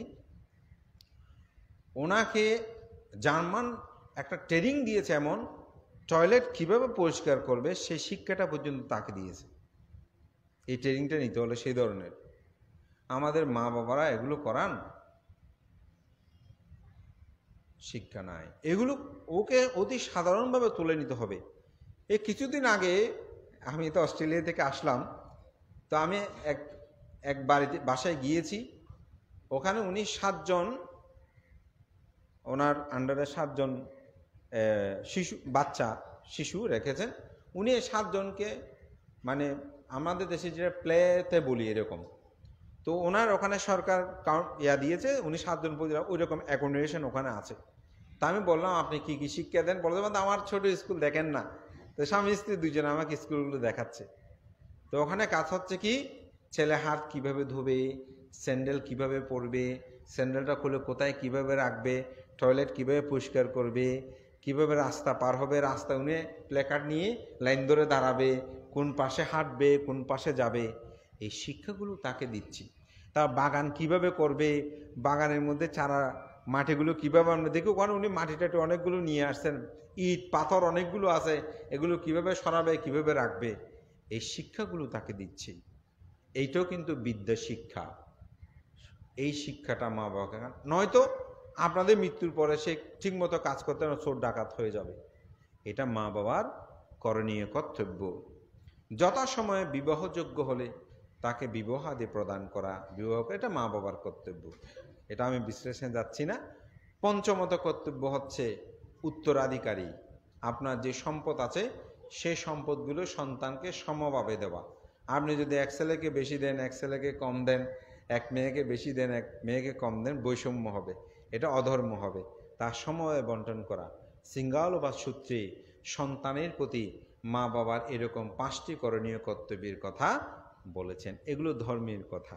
ঠিক এগুলো যখন আপনি শিক্ষাটা দেবেন, তখন ওই যে প্রথম যে শিক্ষা, পাপ ও কর্ম থেকে দূরে থাকা, এটা হচ্ছে ধর্মীয় শিক্ষা। তাই মা বাবা আপনাদেরকে বলবো, আপনারা যদি সচেতন হন, সামাজিক যে দায়িত্ব যারা পালন করছে তারা কাজটা করতে সহজ হবে।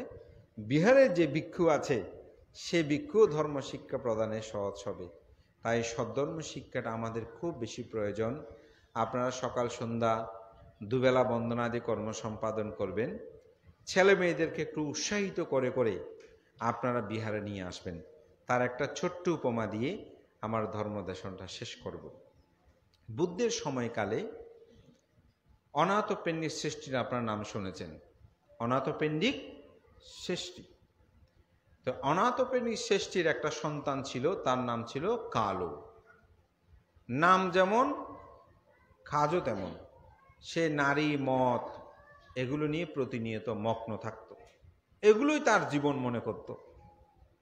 অনাথপেণ্ডিক শ্রেষ্ঠী খুব মনে দুঃখ, আমি বুদ্ধের কাছে উপাসক রত্ন উপাধি পেয়েছি, কিন্তু আমার এই ছেলেটা তো আমার মান সম্মান সব শেষ করে দিচ্ছে।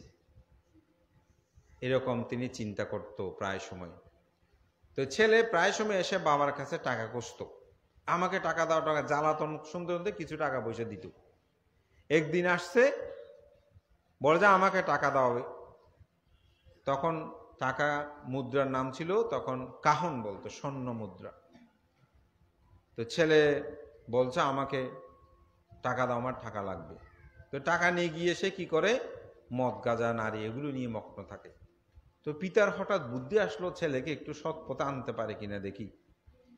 তখন বলছে, পুত্র, তোমাকে আমি 200-300 নয়, তোমাকে আমি 500 কাহন দেব, অর্থাৎ 500 স্বর্ণ মুদ্রা দেব।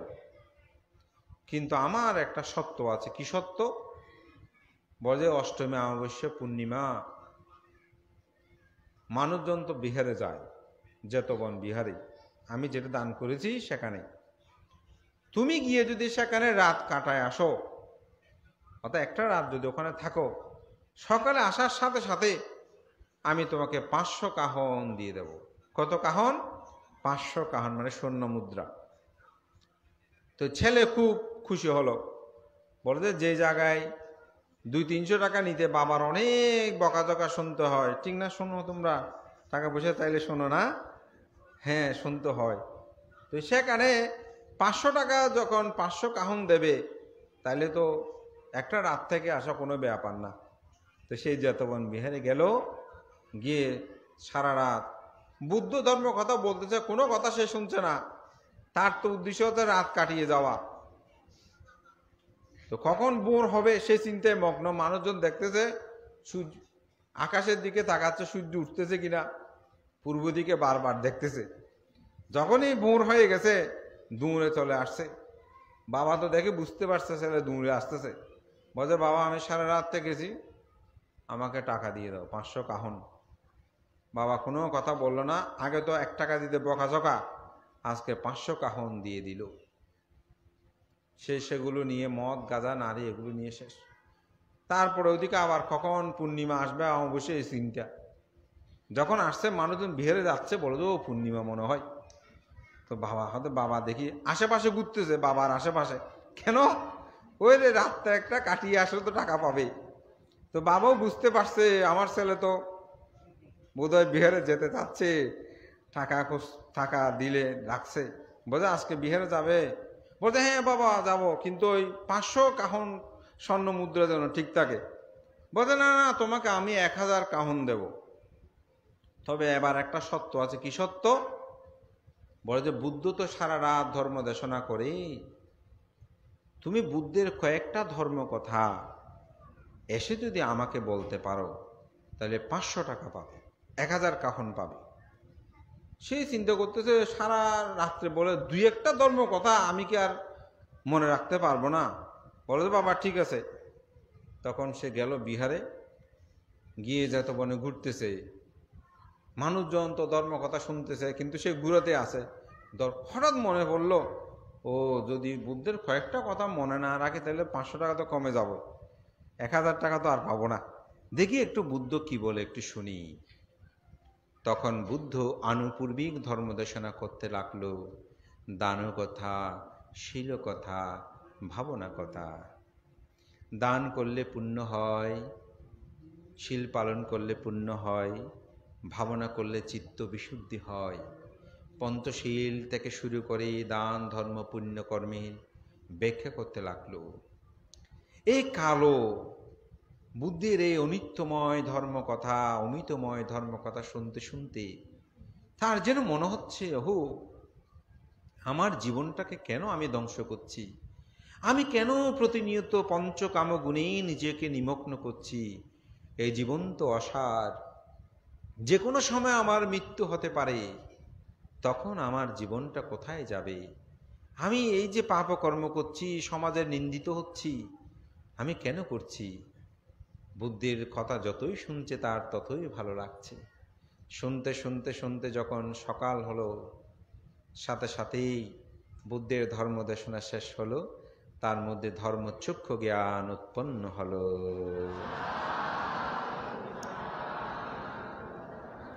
অর্থাৎ সেই শ্রোতাপত্তি ফলে প্রতিষ্ঠিত হলো। এখন কালো এমন পরিবর্তন হলো, সেটা বর্ণনা করার মতো নয়। তো শ্রোতাপত্তিটা কি? কেউ যদি আসলে শ্রোতাপত্তি বলে প্রতিষ্ঠিত হয়, তিনি কখনো পঞ্চশীল আর ভঙ্গ করতে পারে না। তখন সে ভাবছে, আমি এখন তো বাড়িতে যাব। বাড়িতে কার সাথে যাবে? অনাথ পেন্ডির শ্রেষ্ঠী প্রতিদিন 500 জন ভিক্ষু সংঘকে অন্নদান করত। তো বুদ্ধ যাবেন। এখন বুদ্ধের সাথে সাথে যদি তিনিও যায়, কালো, এখন বুদ্ধের সামনে যদি 1000 টাকা বের করে দেয়, এটা লজ্জার ব্যাপার আছে না? ওদের ধর্ম কথা শুনতে গেছে টাকার জন্য, স্বাভাবিক। সংকোচে সংকোচে সেই বুদ্ধের সাথে সাথে বাড়িতে যাচ্ছে। আগে যায়নি, আর গিয়ে পৌঁছলো। সে ভয় পাচ্ছে, যদি বুদ্ধের সামনে আমাকে 1000 টাকা বের করে দে। কিন্তু অনাথ পেন্ডিক শ্রেষ্ঠী তিনিও তো শ্রোতাপত্তি ছিলেন, যার কারণে আরেকজন শ্রোতাপত্তির চিত্ত সম্পর্কে তিনি জানতে পারেন। তখন বুঝছে আমার সে কালো আগের মতো নেই, তার অন্তর জগৎ আলোয় আলোয় উদ্ভাসিত হয়েছে। তখন সে প্রার্থনা হচ্ছে, বাবা আমি প্রভুজ্য গ্রহণ করতে চাই, অর্থাৎ আমি শ্রমণ হতে চাই। বাবা আরো অভিভূত হলেন, ওহো আমার ছেলের কি পরিবর্তন হলো। বাবা অনুমতি প্রদান করলেন, তিনি প্রভুজ্জিত হলেন, তার জীবনের পূর্ণতা হলো। তো আমাদের মা বাবাদেরও একটা কর্ম আছে। আপনাদের ছেলে মেয়েদেরকে আপনারা এভাবে উৎসাহিত করতে পারেন যে, বাবা আজকে অষ্টশীল নাও, তোমাকে এই জিনিসটা দেব, আজকে তুমি ওই কাজটা করো, এইভাবে চলো। আজকে ধর্ম সবাই যাবে, সত্যপাল বানতে, লক্ষ্মীজীব বানতে দেশনা করবে, একটু শোনো তো কি বলে, আমাকে যদি বলতে পারো তোমাকে আমি এই জিনিসটা দেব, অমুক জায়গায় বেড়াতে নিয়ে যাব, অমুক করব। আমরা তাদেরকে সেভাবে উৎসাহিত করতে পারি না? অবশ্যই অবশ্যই পারি। তুমি ওই যে জামাটা চেয়েছো, ওই জামাটা আমি তোমাকে দেব। উৎসাহিত করতে পারি না? অবশ্যই অবশ্যই পারি। আমি মনে করি এভাবে যদি আমাদের মা বাবারা সচেতন হয়, আমাদের সন্তানরা ধর্মীয় শিক্ষায় অবশ্যই অবশ্যই উদ্বুদ্ধ হবে। আমি সবার কাছে সেই প্রত্যয়টা ব্যক্ত করব। সর্বশেষ, আজকে যারা এখানের ফ্রাইডে ধাম্মা স্কুলের ছাত্রছাত্রী আছো, তাদের উদ্দেশ্যে তো অনেক কিছু বলেছি, কিন্তু তাদের শেষ একটা গল্প তো আমাকে বলতে হবে তাদেরকে নিয়ে। সেটা বলে আমার দেশনা আমি শেষ করছি। সেটা হচ্ছে, একটি পুকুরের মধ্যে 2টা কচ্ছপ বাস করত। কয়টা কচ্ছপ? 2টা কচ্ছপ। গল্পটা শুনবে মন দিয়ে।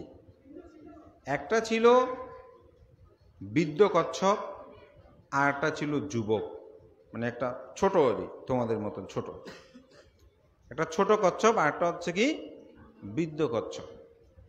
তো বৃদ্ধ কচ্ছপ পুকুরটা সম্পর্কে খুব সচেতন, মানে পুকুরটা সম্পর্কে জানে, কোথায় গেলে বিপদ হবে, কোথায় গেলে বিপদ হবে না। তোমাদেরকে মা বাবারা বলে না এটা করিও না, ওটা করিও না, বেশিক্ষণ মোবাইল নিও না। তোমাদের তো মোবাইল নিতে ভালোই লাগে, কেমন? হ্যাঁ, তারপরে আড্ডা দিও না, আড্ডা দিয়ে অমুকের সাথে মিশবে না, তোমরা মিশতে আরো বেশি ভালো লাগে। মা বাবার কথা কে শোনে? কিন্তু মা বাবা তো অভিজ্ঞ বলেই তারা সে কথাগুলো বলে। কিন্তু ওই বাচ্চা যেটা একদম তরুণ, সে প্রথমে শুনতো।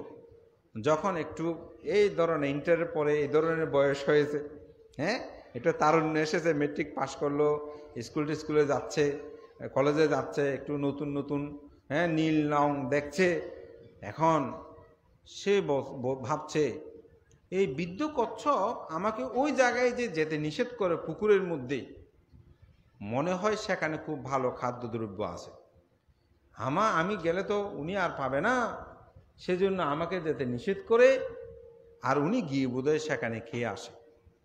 কিন্তু বৃদ্ধ কচ্ছপ প্রত্যেক দিন ভোরবেলা ওই যুবক কচ্ছপকে বলতো, এই সাবধান, ওই জায়গাতে কিন্তু যাবে না। তা আমাদেরকে স্কুলে যাওয়ার সময় বলে না, দেখিও আজে বাজে ছেলের সাথে মিশবে না, কলেজে এদিক সেদিক যাবে না, সোজা গিয়ে সোজা আসবে। আমরা কি করি, এই কানে শুনি ওই কানে বের করে দিই। তো বৃদ্ধ ওই যুবক কচ্ছপটা অনেক দিন শুনেছে, ওই কানে বের করে নেই, কিন্তু আস্তে আস্তে একটু যখন তরুণ হচ্ছে সে আর ওই কানে শুনতে চায় না, বলে আমি একটু গিয়ে দেখি। তখন ওই নিষিদ্ধ স্থানে গেল, সেখানে গিয়ে দেখে সত্যি খুব ভালো ভালো রসালোযুক্ত খাদ্য ওখানে পড়ে আছে। তখন এই যুবক কচ্ছপ বৃদ্ধ কচ্ছপকে গালিগালা শুরু করে দিল, বলে বৃদ্ধ তো খুব খারাপ, আমাকে কেন আসতে নিষেধ করে, এখানে যে ভালো ভালো খাদ্য পেলাম দেখছি এতদিন আমাকে বঞ্চিত করেছে, এই বৃদ্ধ কচ্ছপ তো খুব খারাপ। তো তোমাদের এরকম খারাপ লাগে তো যখন মা পিকনিকে যেতে দিচ্ছে না, বনভোজনে, যখন হঠাৎ একদিন গেলে ও কি আনন্দ পেলাম, মা বাবা যে কেন। তো যখন অ্যাক্সিডেন্ট করে মারা গেল 10-15 জন, নিজেও শেষ। আচ্ছা যাক, ওইটা গেলে আরো বেড়ে যাবে কথা, গল্পতেই থাকি কেমন। তো এখন বৃদ্ধ কচ্ছপেরকে গালিমন্দ করছে আর রসালোযুক্ত খাদ্যগুলো খেলো। এদিকে বৃদ্ধ কচ্ছপ বিচরণ শেষ করে আসছে, যুবক কচ্ছপকে খুঁজতেছে, পাচ্ছে না।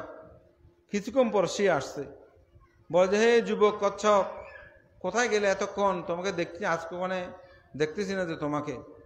বলে যে আর কত প্রতারণা করবে হে বৃদ্ধ কচ্ছপ, অনেক দিন তো প্রতারণা করেছো, আমাকে ওই জায়গায় যেতে দাওনি, আজকে আমি সেখানে গিয়েছি, খুব ভালো রসালোযুক্ত খাদ্য আদি খেয়েছি। বলে কি বলো, তুমি ওখানে গিয়েছো? বলে যে হ্যাঁ আমি ওখানে গিয়েছি, খুব রসালোযুক্ত খাদ্য খেয়েছি। তো তুমি কি করলে, তো তুমি কেমন আছো? বলে যে আমি খুব ভালো আছি, কিন্তু আমার মুখ থেকে একটা সুতো যাচ্ছে না, আমার মুখ থেকে কি যাচ্ছে না, একটা সুতো যাচ্ছে না। বলে যে একটু সরাতে চাইলেই আমি ব্যথা পাচ্ছি গলার মধ্যেই। বলে যে ও তুমি তো শেষ, তুমি তো শেষ। এই কথোপকথন হতে সুতো টানতে শুরু করলো যুবক কচ্ছপ। যুবক কচ্ছপ বলছে এই সুতো তো এখন আমাকে টেনে নিয়ে যাচ্ছে, আমি পিছনে টানলে গলায় প্রচন্ড ব্যথা পাচ্ছি। বলে যে আমাকে রক্ষা করেন, আপনি আমাকে বাঁচান, আমাকে বাঁচান। তো যুবক কচ্ছপকে বৃদ্ধ কচ্ছপ বলছে যতদিন তুমি আমার কথা শুনেছ ততদিন আমি তোমাকে রক্ষা করতে পেরেছি, যখন তুমি আমার কথা না শুনে সেই জায়গায় গিয়েছো, রসালোযুক্ত খাদ্য খেয়েছো, সেগুলো মানুষরা বস্যি নিক্ষেপ করেছে ওই রসালোযুক্ত খাদ্য মিশ্রিত করে, এখন তুমি সেগুলো খেয়েছো, আমার তো শক্তি নাই সেই বস্যির রশিটা কাটার, আমি তোমাকে আর রক্ষা করতে পারছি না।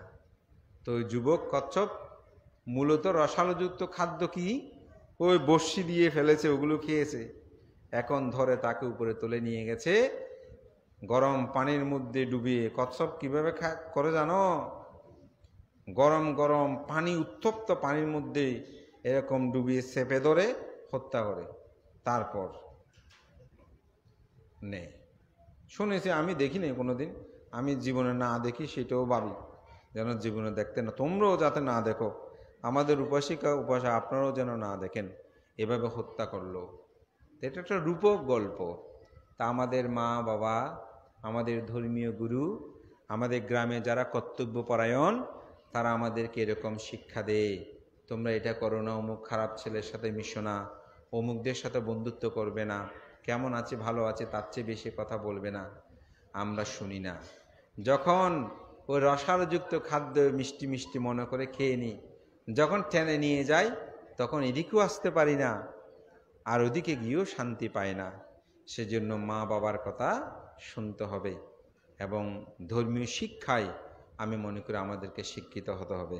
শ্রদ্ধেয় ভান্তের প্রতি বিনম্র চিত্তে শ্রদ্ধা অর্ঘ্যবন্দনা নিবেদন করছি।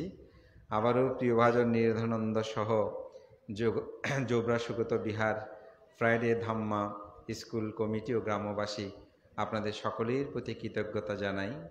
আমার খুব ভালো লাগে, বিশেষ করে ধর্মীয় শিক্ষাক্ষেত্রের ব্যাপারে আমাদের আগামী প্রজন্মকে যদি আমরা রক্ষা করতে চাই, আমি মনে করি আমাদের মা বাবা যারা আছেন, আমাদের সবার চেয়ে আপনাদের ভূমিকাটা অত্যন্ত গুরুত্বপূর্ণ।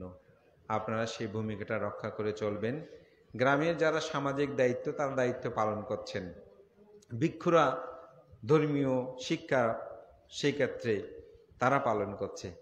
এখন আপনাদের দায়িত্ব আপনাদের ছেলে মেয়েদেরকে কীভাবে সবসময় বিহারে পাঠাবেন, কিভাবে সকাল সন্ধ্যা দুবেলা বন্দনা করবেন।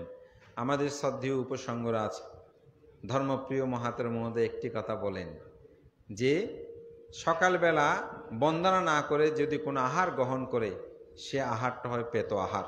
শুনেছ কথাটা? সকালবেলা বন্দনা না করে কেউ যদি আহার গ্রহণ করে অর্থাৎ খাদ্য খায়, নাস্তা করে সকালে, সেটা হবে কোন আহার? পেত আহার। সুতরাং এটা ত্রিপিটকের, এটা বান্তের কথা, আবার ত্রিপিটক মনে করিও না। তবে আমি মনে করি আপনাদের পরিবারের মধ্যে শিক্ষা দেবেন যে স্কুল থাকুক 1 মিনিট 5টা মিনিট বন্দনা করুক বা 5টা মিনিট বন্দনা করুক। আমি আমার কথা বলি, আমাদের পরিবারে আমার বাবার এমন শিক্ষা ছিল যে বন্দনা না করে খাবার খাওয়া যাবে না। তো আমি বন্দনা করতাম কীরকম? ফাঁকি দিয়ে বুদ্ধের আসনে গিয়ে এরকম করে হলো করে তাড়াতাড়ি গেছে। জিজ্ঞাসা করতে যে বন্দনা করছ? আমি তো হ্যাঁ বন্দনা করেছি। তো বলতো তোর এখন ইন্দি দেখি তুই বন্দনা হতে করছিস। আমি তাই মিশতা নহর করছি, হয় কী হয়েছ? তখন তো বেজে গেছি। তখন বলতেছে না আমিও করিনি, এরকম করছি, কিছু আর বলে নাই। আমি মনে করি এই সংস্কারটা আজকে আমি লোকজিৎ হয়েছে। আমার মনে হয় এটা পারিবারিক থেকে একটা শিক্ষা। আপনাদের ছেলে মেয়েদেরকে এরকম তোমরা আবার এরকম করিও না, তোমরা এর চেয়ে আরও বেশি করতে হবে। আমি তো ফাঁকিবাজ ছিলাম, কিন্তু তোমরা কেন ফাঁকি দেবে? তোমরা হাত জোর করে ভালো করে বুদ্ধকে বন্দনা করবে। বয়োজ্যেষ্ঠ যারা আছে গ্রামে, যেখানে দেখবে কাকা যেটা বলবে নমস্কার নমস্কার বলবে, সুযোগ পরে পায়ে ধরে করবে। কেমন? বাড়িতে কোনো অতিথি আসলে, বেড়াতে আসলে এগুলো করবেন। আপনারা যারা মা বাবা, আপনারা তাদেরকে এই শিক্ষাটা দেবেন। এখন সেগুলো চলে যাচ্ছে। বয়োজ্যেষ্ঠদের সম্মান করবেন। বয়োজ্যেষ্ঠদের সামনে উচ্চস্বরে রাস্তাঘাটে কথাবার্তা বলবে না, যাতে তাদের অশ্রদ্ধা হয়। শিক্ষককে দেখলে এই শিক্ষাগুলো আমি মনে করি আমাদের পরিবার থেকে দেওয়া দরকার।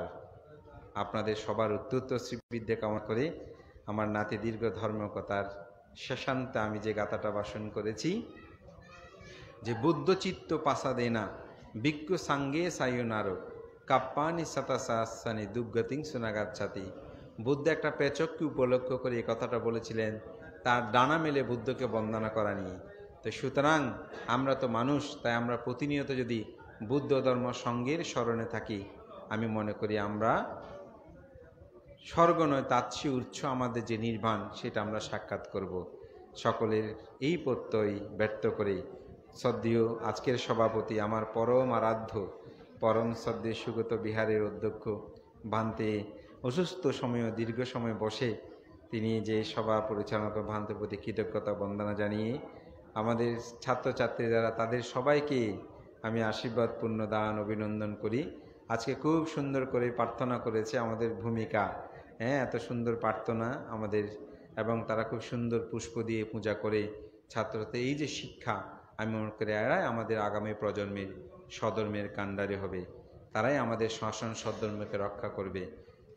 এই প্রত্যাশা করে অভিভাবক সহ উপাসক উপাসিকা আপনাদের সবার মঙ্গল সুখ কামনা করে পুণ্যদান করে আমার নাতি দীর্ঘ ধর্মকথা এখানেই শেষ করছি।